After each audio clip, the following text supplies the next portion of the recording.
Hello everyone. This Maan Kochu Bata or elephant yam paste is a traditional Bengali delicacy cooked in a mustard coconut paste with generous amount of chilies and mostly served with hot steamed rice. So let's prepare it.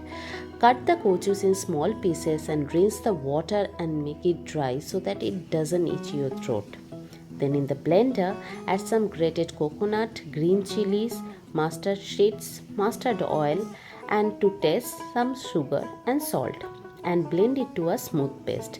You can use shilnora too, which gives a very good taste. And serve it with some mustard oil and green chili. Now enjoy this mankochu bata with hot steamed rice, and trust me, you don't need anything else. So thank you guys for watching.